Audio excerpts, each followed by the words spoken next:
Right guys, what is going on? Welcome back to the GolfMagic YouTube channel. Today I've got a very fun and actually quite educational video for you. I'm at Silvermere Golf and Country Club, and today I'm going to go through a putter fitting associated with SIK Golf.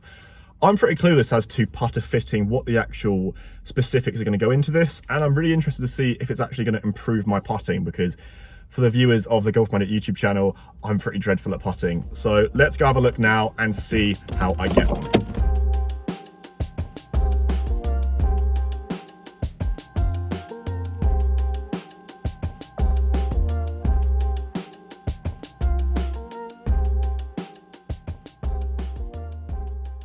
Okay, Alex, welcome to Silvermere. Welcome to the SIK Golf Performance Fitting Centre. Thank you.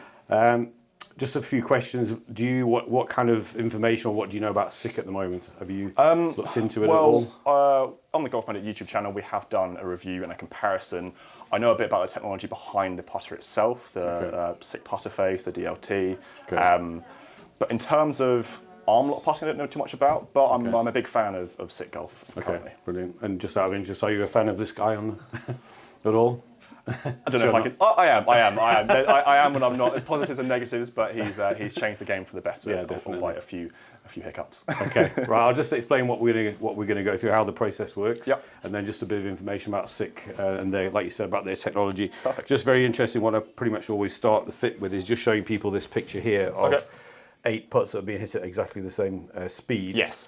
But with a different launch angle. Yeah. And you can see that four would have gone in the hole, 4 would have missed. Yeah. At varying different points. So that's really what SIK is all about. This descending loft technology. Yeah.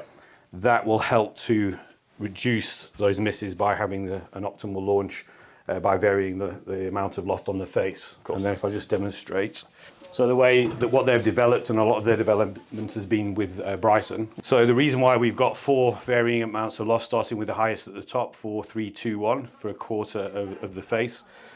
What the research has shown is that even the best players in the world cannot return that shaft back to the ball exactly the same every time. So sometimes the shaft could be forward, sometimes the shaft could be behind. Yeah. Especially with amateur golfers, it's going to be more of a difference. So what they've found, if you've got the shaft leaning forward, that's going to generally it's going to create a descending blow, which would not be enough launch to get the ball in the air. So they've got more loft on the top of the putter, because that's where the ball is generally hit, on the putter at the top of the face. And then the opposite being, if you've got the shaft leaning back, an upward blow would give too much loft, and then hitting it out at the bottom of the face, which is generally where you hit it with an upward blow, we've got less loft, and that will give the optimum of what we work with is 2 degrees. Right. So that's just a bit of information about the descending loft technology. I could give you your putter back. There we go.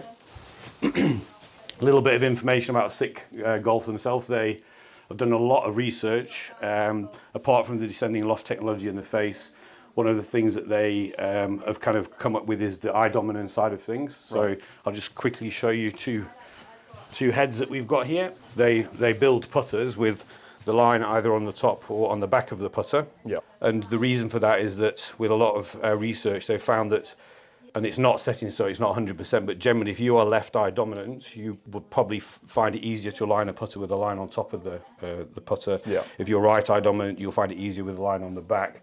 That being that your left eye is closer to that one and your right eye is closer to that one. I see. Okay. So that's an interesting concept they've come up with. Yeah. Also, just for information, their putters are 2 degrees more upright than most other manufacturers. Good. The reason for that being, if I can just borrow your putter, that having the putter more upright lifts the hands up and then can help reduce rotation in the stroke. So that's just one of the other things that they've come up with their research. What we're going to do, I don't know if you've used a Quintic ball, you can see on the screen here. I don't know if you're aware of Quintic technology. So they call it the TrackMan of putting, or the launch monitor for putting, which if you'd said that a few years ago, someone, what, launch monitor for putting? Are you crazy? The ball doesn't launch. But now with all this amazing technology, and as you'll see as we go through the fitting, there's 3 phases of a putt. The first phase being the launch, the ball actually leaves the ground. It then bounces, skids, and then it will eventually roll. Right. The ball is most vulnerable in the first 2 stages, so the quicker you can get that ball to roll, the easier it's going to be. That's the kind of technology and the information regarding SIK. How it's going to work with the fitting, we need data, so we work just like you would with TrackMan. We need to get some data from your own putter initially, so we're going to hit 6 balls. Quintic has got this high-speed camera and then this very advanced software designed by Dr. Paul Hurrian, who's absolutely the top of putting at the moment in the world, world renowned. So that's going to give us the information, and then with my experience and knowledge, we're going to help get a putter that's going to fit you, hopefully better than what you've got. Let's hope so. Okay, so just a few points. I'm going to take these balls. Yep. For this for the software. Right, we can just have a look on the screen here, Alex. Just so you're aware, that number, that top number there, the impact ball speed, that is what you and your putter have actually achieved. That's what you've done. You've made a stroke that's generated 5.29 miles per hour in speed. Everything below that is what the ball is doing. Okay. So the ball launched at 1.62. The software also uses a traffic light system, so green being very good. Yeah. Amber being okay, possibly maybe a little bit of attention, and red maybe flagged up something that's. I see a big red number there. So yeah, like I said, your launch angle is green, which is very good. Generally, it's between 0.75 and 2 would be optimum. Okay. Your forward or backspin, you've got it's green and it's plus, so it's forward spin of 27 RPM. Yep. Ideally, we want 5 times the forward spin compared to the cut or hook spin to negate that. So if you've got 5 times more forward spin, it negates the cut spin or hook spin. Okay. So in this case, we've got 29 revs per minute of hook spin. The minus means hook. Wow. Okay. So I hook the golf ball rather than actually. It spin. Yeah. It spins to the left. Always think I would do the exact opposite. Okay. No reason behind that, but I'd always think the way in which I'd miss a putt would be to the right with a bit of cut spin, not hook spin. Didn't even know that was possible with the way I putt the golf ball. So that's very interesting. And then what's very good is your start of forward rotation is at 0 inches, which is very good. And then zero skid, that is, you've got zero skid is where the ball stops skidding and it starts its rolling. Another name is when it starts rolling, it's called true roll. Yeah. Every putt that's hit, even if it's really bad, but eventually will reach true roll. Yeah. Now, you've actually got a very good number, to be honest, in my experience. Optimally, you need to be between 10 and 25% of the length of the putt. Okay. This is just over 11 feet, this putt. So you're looking at, if you were 25, you're looking at close to 30 inches. Yeah. So you're well under, which is very good. So you've got the ball rolling quickly and skidding very little. Okay. I'm just going to show you, this is going to be how your ball actually rolls. So you can see on the screen here. Wow. That's see amazing. That initial launch as it goes off the carpet. Little bubble. It bounces and then it will eventually roll. That's incredible. Yeah. That's. I think most people who see that for the first time are pretty amazed by that. And then if we just, I'll just show you in slow motion. Yeah. So you can see here that initial launch as it comes off the ground there. It'll then bounce and skid there, and then it will eventually get to a point where it starts rolling, and that's when. Then it's got the true roll. Yeah. Yeah. Wow. But to be honest, saying that, that's one of the best I've seen with 22 inches of zero skid, so you've done very well. Stop it. Why can't I putt? So we have again, if we look at the screen, again, as I mentioned earlier, the traffic light system, you've got the range at the bottom there, which is the difference between your highest and your lowest, but it's just another word for consistency. So it's saying how consistent you are at doing what you're doing at the moment. Yeah. So your impact ball speed, it's just out of the green. 0.5 would be the green, so we're just out. And that, to be honest, because it's new and it's a different environment, that's not really something I would be concerned about. Okay. Your launch angle, again, it's amber, so it's reasonably consistent. Yeah. Your average is good though. It's under the 2. It's between the 0.75 and the 2, so that's the average launch angle is very good. I mean, if you just look above, you'll see it's probably just that one that's kind of skewed it up a little bit. Yeah, that 1.1. But generally, you're actually pretty good. Your launch angle is pretty good. Okay. Your zero skid, again, it's reasonably consistent, but your average is very good. At 22.3, you had a 18, 21, so that's very good. Yeah. We just hopefully could get that a bit more consistent. Forward backspin, you've got a green number there, which means you're consistent, and you've got 25 revs per minute average of forward spin, which is good. Okay. And then flagged up, okay, consistency-wise, it's amber, but you can see by the individual putts. Yeah. And then the average of -17, which is hook spin. Yeah. That's potentially something to look at. Okay. But to be honest, that's actually pretty good numbers. What we could ideally do, or would look to do, is improve the consistency. Yes. That would be good. Yeah. So that's what you're doing with your putter, or that's what your putter's doing with the ball. Yeah. you mentioned you want to look at arm lock. Absolutely, yeah. So should we go straight into? Let's jump straight into arm lock.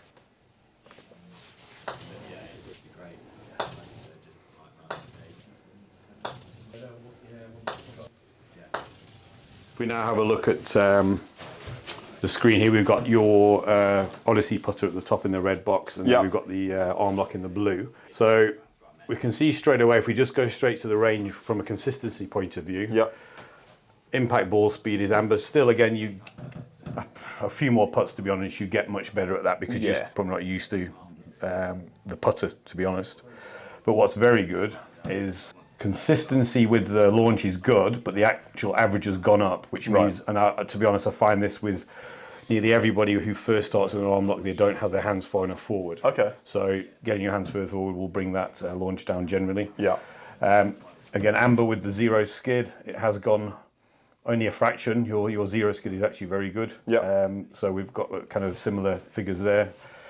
Your blue, I didn't mention earlier, but blue, if you get a number that's blue, it actually means that you're kind of compared to a robot, and it's not possible to do any better as a human being. So your consistency with your forward and backspin is robotic. Yeah. But I'd say it's not 100% guaranteed, but because of the higher launch, it's actually now gone into backspin instead of.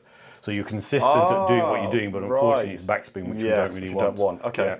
So even though it says it's good, it doesn't say so. It's consistent. It's not necessarily correct. Okay. And then if we look at your side spin, it's come down a heck of a lot. Yeah. It's consistent and it's dropped almost 10 revolutions per minute. Okay.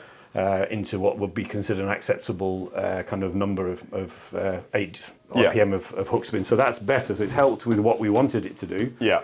But maybe not necessarily as good in the other areas. But that can also be a case of just getting used to it. Yeah. Okay.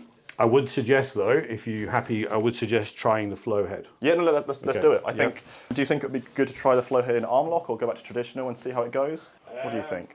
How does it depends on your feelings whether you want to stick with an arm lock. I'm actually more leaning towards traditional. So we're going to try the flow head now in the standard length putter, not the arm lock. So we've got you with the 35-inch shaft. Got the slant neck in the into the head with the flow, and as we mentioned earlier, the line on the back being your right high dominance. So cool. Have a whole one. Have a whole one. Yep. Video done.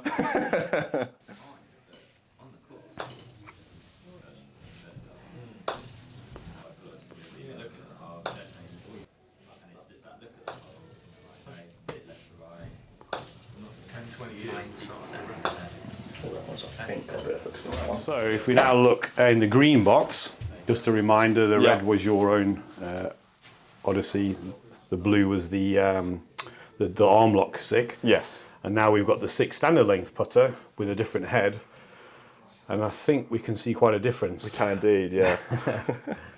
That's pretty good. I'm amazed by that. So again, just to go through the numbers, so immediately your impact ball speed has come right down into the correct range, 0.3 well in, and actually showing blue, as I mentioned earlier, like robotic. Yeah.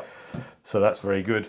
Your launch angle, it's amber, but it just means you're not as consistent, but your average has come right in on the button, if you will. We're looking at nearly 0.75 up to 2, so you 0.01 out. I mean, let's not be too worried about that. Zero skid, very good again in the consistency, and it's actually come down even more. That's your best. So you're getting that ball to get to true roll quicker with that that standard length flow head. We've now gone from backspin with the arm lock to forward spin, very good 32 on average, and in green. And then we can see what's also very good. It's gone up a fraction, but on average 12 still degrees of hook spin, but it's green consistently at that. And that, to be honest, 12 is not a lot compared to what we had. We had 17 with your own. Yeah. So it's definitely come down. So what we've kind of managed to achieve with the going to a standard length, who knew? Yeah. Because you wanted an arm lock, but what it's proven is we've managed to reduce the hook spin, which was our main kind of parameter at the beginning. But it's also made you so much more consistent and improved the other areas as well. Yeah. So no, I'm really impressed by that. I think. And do you like the feel and the look of that? Absolutely. I think with this putter, as I said to you earlier, I've always been fond of larger heads, just because I think from a mental point of view, it makes me feel a little bit more confident, especially with those little putts. If I'm overpowering the hole with a big club head, absolutely fine.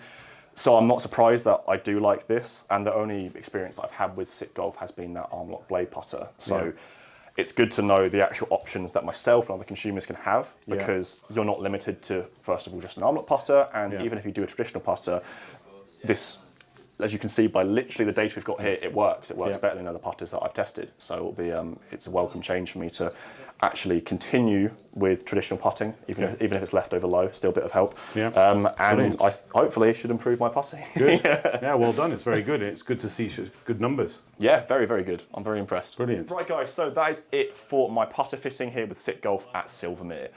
This has been really interesting. As I said to you guys at the start, pretty new to putter fitting. I didn't know what data I was actually going to get, but like hitting a full swing, you get a lot of data and you can literally tell if you're a good putter or a bad putter, and then which putters are right for your game. I was fitted for the SIK Golf Flow Putter, traditional putter in 35 inches. I was kind of leaning towards arm lock to begin with, but it seems that I'm actually a little bit better with the traditional putter. So I'm going to try this one out. I'm going to do a full long-term review of this putter and see what SIK Golf has to offer. So stay tuned. I hope you guys have enjoyed this video today at Silvermere. Thank you, Colin, very much for fitting me for this absolutely wonderful putter. If you guys did enjoy this video, leave a like down below. And if you guys are new to the GolfMagic YouTube channel, hit the subscribe button as well to keep up to date with all of our videos. You name it, we've got it to keep you guys entertained for all of 2021. I'll see you guys at the next one.